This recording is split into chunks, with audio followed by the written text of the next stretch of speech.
সময়োপযোগী পদক্ষেপে মহামারী মোকাবেলায় সফল বাংলাদেশ, ফরচুনে প্রধানমন্ত্রীর নিবন্ধন।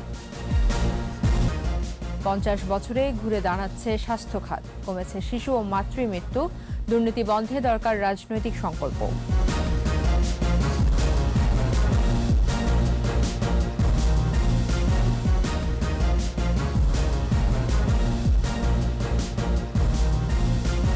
শুনছিলেন ফার্স্ট সিকিউরিটি ইসলামী ব্যাংক লিমিটেড সংবাদ শিরোনাম। আমন্ত্রণ জানাচ্ছি দুপুর 2টার 21 সংবাদে।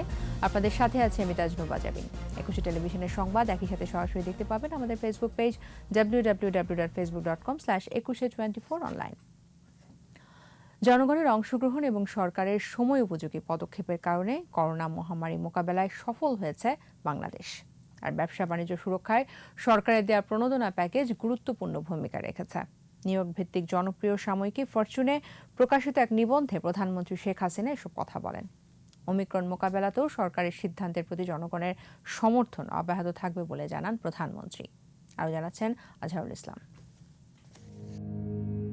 সরকারের দ্রুত ও কার্যকরী পদক্ষেপের কারণে করোনা মহামারী বাংলাদেশে বড় ধরনের ক্ষতি করতে পারেনি বলে জানিয়েছেন প্রধানমন্ত্রী শেখ হাসিনা। নিউ ইয়র্ক ভিত্তিক জনপ্রিয় সাময়িকী ফরচুনে তার লেখা এক নিবন্ধে প্রধানমন্ত্রী একথা বলেন।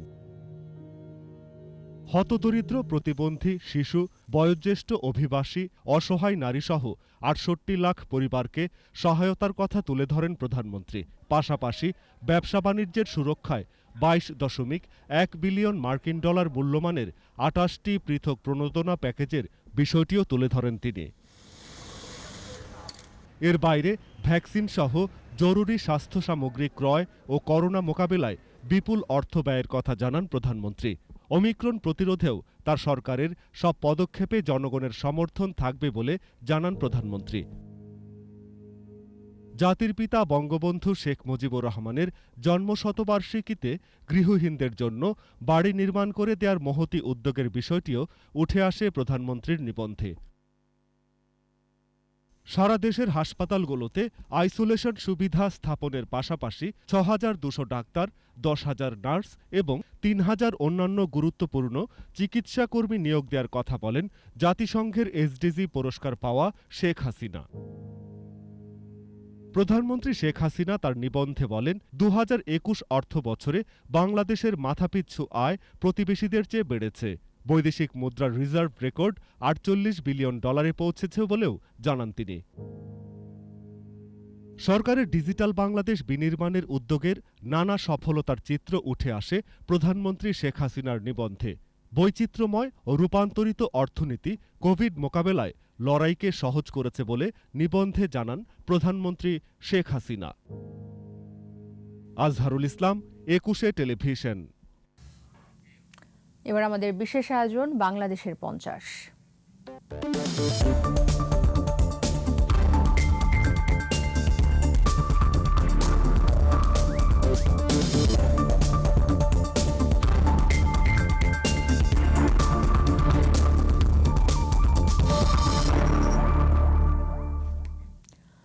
বছর বছর বাড়ে স্বাস্থ্য খাতের বরাদ্দ। বাস্তবতা সাক্ষ্য দিচ্ছে টাকা ছাড়া আমজনতা এখনও পান না কাঙ্ক্ষিত সেবা। তারপরও 50 বছরের বাংলাদেশ ঘুরে দাঁড়িয়েছে স্বাস্থ্যসেবায়। কমেছে শিশু মৃত্যু, শূন্যের কোটায় প্রসূতি মৃত্যুর হার। স্বাধীনতার সুবর্ণ জয়ন্তীতে স্বাস্থ্য খাতের ভালো মন্দের বিশ্লেষণ দেখুন রাসেল খানের প্রতিবেদনে। খুব বেশি দিন আগের কথা নয়, প্রসূতি আর নবজাতকের মৃত্যু ছিল নৈমিত্তিক ঘটনা। ছিল ডায়রিয়া, কলেরা, যক্ষ্মা, জলবসন্ত সহ আরও কঠিন সব রোগের প্রকোপ। ছিল না পর্যাপ্ত হাসপাতাল, আবার উপজেলা পর্যায়ে হাসপাতাল থাকলেও ছিল বিশেষজ্ঞ ডাক্তারের অভাব। গত 50 বছরে সেই নাই জায়গা থেকে ঘুরে দাঁড়িয়েছে বাংলাদেশ। সরকারি হাসপাতালের সাথে পাল্লা দিয়ে জেলা উপজেলায় বেড়েছে বেসরকারি ক্লিনিকের সংখ্যা। সেখানে মেলে বিশেষজ্ঞ ডাক্তারের চিকিৎসা সেবা। মাথাপিছু আয় বাড়ায় কেউ আবার গ্রাম ছেড়ে চলে আসেন রাজধানীর নামিদামি হাসপাতালে। কিছু সরকারি হাসপাতালেও মিলছে কাঙ্ক্ষিত সেবা। স্বাস্থ্য অধিদপ্তরের পরিসংখ্যান বলছে, সরকারি হাসপাতালের সংখ্যা এখন ৬৩৯টি। শয্যা আছে ৬৭,৭35টি। নিবন্ধিত বেসরকারি হাসপাতাল আর ক্লিনিক আছে ৫,০০০-এর মতো, যেখানে শয্যা আছে প্রায় ৯৫,০০০। সমীক্ষা বলছে প্রতি বছর বেড়েছে স্বাস্থ্য খাতের বরাদ্দ, আর বাস্তবতা সাক্ষ্য দিচ্ছে টাকা ছাড়া আমজনতা এখনো পান না কাঙ্ক্ষিত সেবা। কিছুটা হলেও গরিবের আস্থা বেড়েছে কমিউনিটি ক্লিনিকে। কাঠামোগতভাবে আমাদের মানুষকে সেবা দেওয়া, এটাই ৫০ বছরে আমরা পারতে পারছি। এটার জন্য তো সরকারকে সাংঘাতিকভাবে বাহবা দিতে হবে। সেকেন্ডারি লেভেল এবং টারশিয়ারি লেভেলে পৌঁছায়, তখন সেইখানে সরকারের আরও উন্নতি করা উচিত ছিল। সেইখানে আমরা ঘাটতি দেখতে পাই। ফি বছর কোটি টাকার সরঞ্জাম কেনে সরকারি হাসপাতাল, কিন্তু তা জনগণের সেবায় ব্যবহার না হয়ে পড়ে থাকে হাসপাতালের বারান্দায়। সুস্থভাবে বাঁচতে চাওয়া মানুষ তাই যেনতেনভাবে টাকা জোগাড় করে ছোটেন বেসরকারি হাসপাতালে, যেখানে সরকারের নিবন্ধিত ডাক্তাররাই টাকার বিনিময়ে সেবা বিক্রি করেন। শহরগুলোতে স্বাস্থ্য ব্যবস্থা, স্বাস্থ্য সেবা দেওয়ার দায়িত্ব হল মিনিস্ট্রি অফ লোকাল গভর্নমেন্টের। শহর এলাকায় স্বাস্থ্য সেবা দেওয়ার মতন তাদের কোনো রকমই শক্তি নাই। সরকারি প্রতিষ্ঠানগুলোর অনিয়ম গলে বেসরকারি হাসপাতালের ফুলে ফেঁপে ওঠার নেপথ্যে অনিয়ম আর দুর্নীতিকে দুষছেন বিশেষজ্ঞরা। যারা নাকি টাকা পয়সা অ্যালোকেট করে, তারা অনেক সময় বলে যে বেশি বরাদ্দ দিলেও খরচ করতে পারে না স্বাস্থ্য মন্ত্রণালয়। খরচ যে করতে পারে না, সেটার পিছনে তো হইল যে আমলাতান্ত্রিক যে জটিলতা। এত কিছুর পরও আমজনতার স্বস্তির জায়গা তৈরি হয়েছে এতদিনে। বিনামূল্যেও সরকারি ওষুধে আস্থা বেড়েছে জনগণের। স্থানীয় পর্যায়ে চিকিৎসা ব্যবস্থার উন্নতি ঘটেছে অল্প স্বল্প। ডিজিটাল দেশে মানুষের সচেতনতা বাড়ায় কমেছে বিনা চিকিৎসায় মৃত্যুর সংখ্যা। রাসেল খান, ২১শে টেলিভিশন, ঢাকা। ঘন কুয়াশা আর হিমেল বাতাসে দেশের বিভিন্ন জেলায় শীতের প্রকোপ বেড়েছে। রংপুর অঞ্চলে গত ৬ দিন ধরে শীতের তীব্রতা অব্যাহত রয়েছে। সে সাথে ঘন কুয়াশার চাদরে ঢাকা পড়ছে শহর, বন্দর, গ্রামগুলো। এদিকে শীতবস্ত্রের অভাবে সীমাহীন দুর্ভোগে দিন কাটছে সহায় সম্বলহীন মানুষের। রংপুর আবহাওয়া অফিস জানিয়েছে, গত ৩ দিন ধরে সর্বনিম্ন তাপমাত্রা ১২ ডিগ্রি সেলসিয়াসের মধ্যে সীমাবদ্ধ থাকবে। তবে ২ থেকে ৩ দিনের মধ্যে তাপমাত্রা আরও নামবে। অন্যদিকে শীতে কষ্টে আছে লালমনিরহাটের তিস্তা ও ধওলা নদী তীরবর্তী গ্রাম ও চরাঞ্চলের মানুষ। চুয়াডাঙ্গার হাসপাতাল ও ক্লিনিকগুলোতে বেড়েছে শীতজনিত রোগীর ভিড়। সবচেয়ে বেশি কষ্টে রয়েছে শিশু ও বৃদ্ধরা। সদর হাসপাতালে ১৫ শয্যার শিশু ওয়ার্ডে ৫৩ জন চিকিৎসা নিচ্ছে।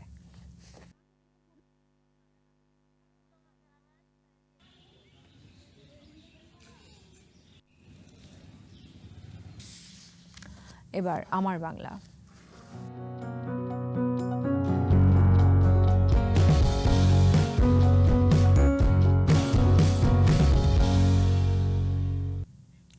সুন্দরবনের পর্যটক ফেরাতে নানা উদ্যোগ নিয়েছে বন বিভাগ।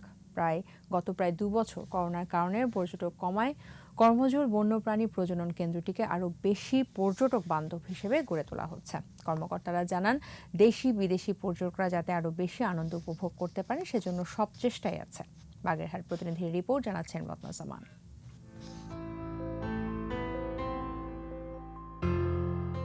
সুন্দরবনের পশুর নদীর তীরে করমজাল পর্যটন কেন্দ্র। বন বিভাগের তত্ত্বাবধানে মংলা সমুদ্র বন্দর থেকে প্রায় ৮ কিলোমিটার দূরে ৩০ হেক্টর জমির ওপর পর্যটন কেন্দ্রটি গড়ে উঠেছে। দেশের একমাত্র কুমিরের প্রাকৃতিক কেন্দ্রে আসলে খুব কাছ থেকেই কুমিরের দেখা পান পর্যটকরা। এছাড়া হরিণ ও বানর সহ নানা প্রজাতির পশু পাখি মুগ্ধ করে সবাইকে।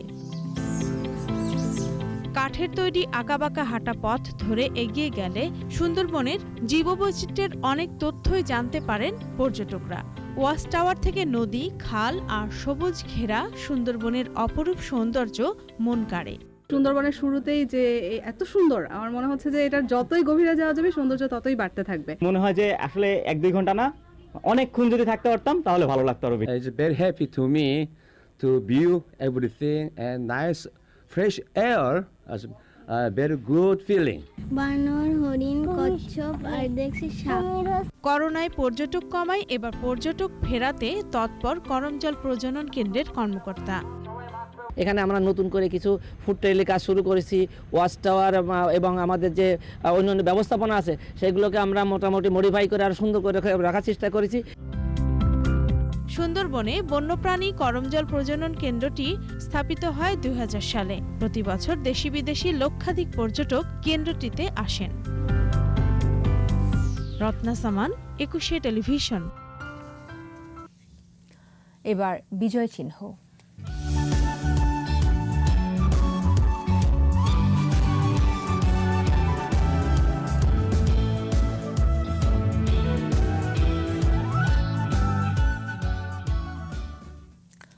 ঢাকা বিশ্ববিদ্যালয়ের কলা ভবনের সামনে দাঁড়িয়ে আছে স্বাধীনতার স্মারক ভাস্কর্য অপরাজেয় বাংলা। ৭১-এর অগ্নিঝরা মার্চে এখানেই বাংলাদেশের প্রস্তাবিত পতাকা উত্তোলন করেছিলেন তৎকালীন ছাত্রনেতারা। মুক্তিযোদ্ধা ও ভাস্কর্য শিল্পী সৈয়দ আবদুল্লাহ খালিদ নির্মিত অপরাজেয় বাংলা নিয়ে মোহাম্মদ হানিফের ক্যামেরায় মানিক শিকদারের ভিজুয়াল প্রতিবেদন।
এর সাথে শেষ করছি দুপুর ২টার ২১ সংবাদ। যাবার আগে ফার্স্ট সেক্রেটারি ইসলামী ব্যাংক লিমিটেড সংবাদ শিরোনামগুলো জানাবো আরও একবার।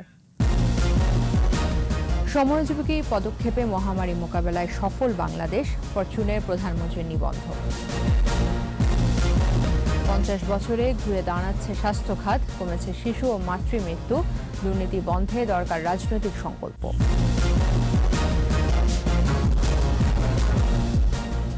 একুশে টেলিভিশনের সর্বশেষ খবর জানতে ডায়াল করুন 2021 নম্বরে, ভিজিট করুন ekushe-tv.com এই ওয়েবসাইটে। ফেসবুকে লগ ইন করতে পারেন facebook.com/ekushe24 অনলাইন। আমাদের পরবর্তী সংবাদ সন্ধ্যা ৬টায় ২১ দেশের সংবাদ দেখার আমন্ত্রণ রইল। স্বাস্থ্যবিধি মেনে চলুন, সুস্থ থাকুন। সবাইকে ধন্যবাদ।